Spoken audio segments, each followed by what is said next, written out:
Tollywood young tiger NTR Koratala శివల combination లో తెరకెక్కుతున్న latest movie Devara part 1 world wide గా ఎక్స్ట్రాఆర్డినరీ రిలీజ్ ను సొంతం చేసుకోవడానికి సిద్ధమవుతూ ఉండగా వరల్డ్ వైడ్ గా రీసెంట్ గా బిజినెస్ మొత్తాన్ని పూర్తి చేసుకున్న ఈ సినిమా ఎన్టీఆర్ కెరీర్ లో సోలో హీరోగా హైయెస్ట్ బిజినెస్ ను సొంతం చేసుకున్న సినిమాగా నిలిచింది.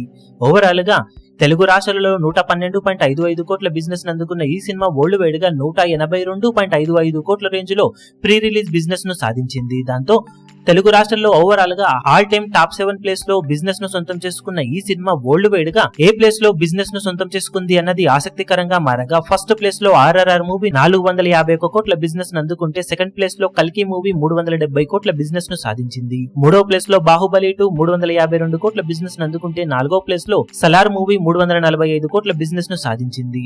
ఐదో ప్లేస్ లో సాహో మూవీ 270 కోట్ల బిజినెస్ ను, ఆరవ ప్లేస్ లో ఆదిపురుష్ మూవీ 240 కోట్ల బిజినెస్ ను, ఏడవ ప్లేస్ లో రాధేశ్యామ్ మూవీ 202.80 కోట్ల బిజినెస్ ను అందుకోగా రెండవ ప్లేస్ నుండి ఏడవ ప్లేస్ వరకు మొత్తం ప్రభాస్ నటించిన సినిమాలే ఉండటం తన డామినేషన్ కి నిదర్శనమని చెప్పాలి.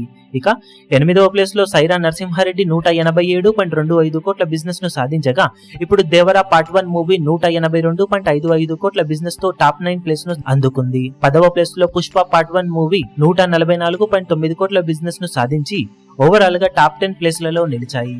దేవర సినిమా వరల్డ్ వైడ్ గా మిగిలిన చోట్ల బిజినెస్ కొంచెం తక్కువగా జరిగిందనే చెప్పాలి. కానీ సేఫ్ జోన్ లోనే బిజినెస్ జరగడంతో పాజిటివ్ టాక్ సొంతం చేసుకుంటే అవలీలగా బిజినెస్ ను ఓవరాల్ గా రికవరీ చేసే అవకాశం ఎంతైనా ఉంటుంది సినిమాకు. ఇక బాక్సాఫీస్ దగ్గర సినిమా ఏ రేంజ్ లో ఓపెనింగ్స్ ని సొంతం చేసుకుని బిజినెస్ కు న్యాయం చేస్తుందో చూడాలి. ఈ వీడియో మీకు నచ్చినట్లయితే లైక్ చేయండి, షేర్ చేయండి, ఛానల్ ను సబ్స్క్రైబ్ చేయడం మాత్రం మరవకండి. ఏ చిన్న అప్డేట్ ను మిస్ అవ్వకూడదు అనుకుంటే బెల్ ఐకాన్ ను ప్రెస్ చేయండి.